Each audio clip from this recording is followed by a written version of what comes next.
As you know, Johannes Leak joins us every week to talk about cartoons. And Johannes, we were just looking at that David Rowe cartoon. If you'd drawn that, if you'd drawn a picture of a Jewish man that could be construed as anti-Semitic, how well do you reckon you'd be faring just now?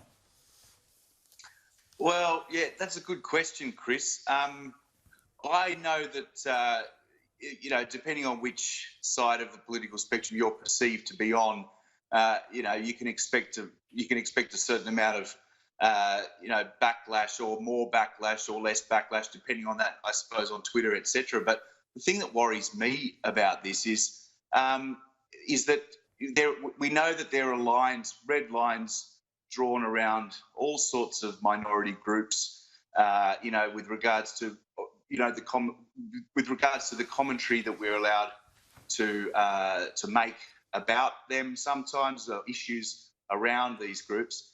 And, we all know how sensitive people are and how oftentimes it feels almost protected some of these groups are. But when it comes to the issue of anti-Semitism, there seems to be a deafening silence sometimes from those same anti-racists that love to jump on anybody when they spot what they perceive to be a bit of racism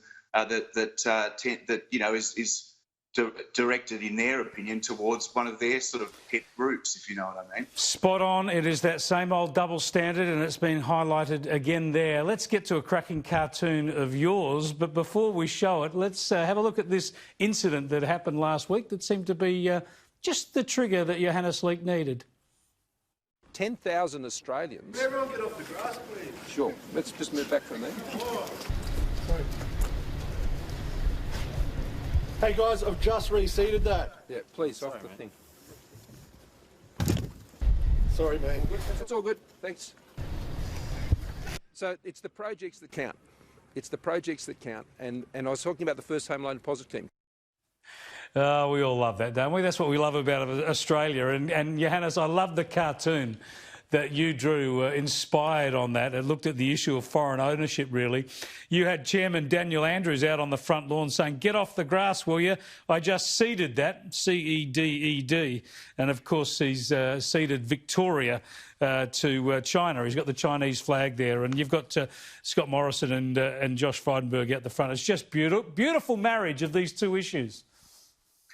Thanks, mate. Well, yeah, and what a moment. I mean, I could watch that over and over again, and it makes me think, Australia, as you said, isn't Australia an amazing place where the Prime Minister and a press pack can be standing on a bloke's front lawn and he can tell them to move on, and the Prime Minister dutifully sort of shoos everybody off and apologises. Can you imagine if the bloke had said that in North Korea or in Russia or something, what would have happened to him? So I really think that the rest of the world should take note. That's how we are in Australia. Nobody's above being told off. I would go so far as to say that Scott Morrison looked even a little sheepish, certainly more sheepish than he does when he's responding to any of the journalists' questions. It was a great moment.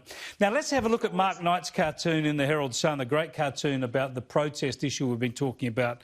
And you've got Black Lives Matter and Justice for George, all the quite legitimate protesting signs there. But the Grim Reaper is there with COVID-19 on the back of the Guernsey, and he is saying, "I don't discriminate against anyone." A very powerful point, Johannes. Yeah, beautifully drawn, and just sums up this bizarre situation that we've seen, where certain rules apply to one group of Australians, and another group, and another rule entirely applies to another group. So yes, as you've been saying throughout the program. It's a very strange situation where people can't turn up to funerals or visit people in hospital, but 50,000 people can all catch up and possibly spread the virus in one hit. No problems. Yeah, let's finish. Let's finish with another cracking cartoon of yours, where you looked at the university funding issue, where they want more money from government and they've been knocked back. So you've got the university funding crisis meeting, where the dean is telling everyone that they're not getting the funding, and you have the dean of anarchism studies who says it's enough to make you lose your faith in the government.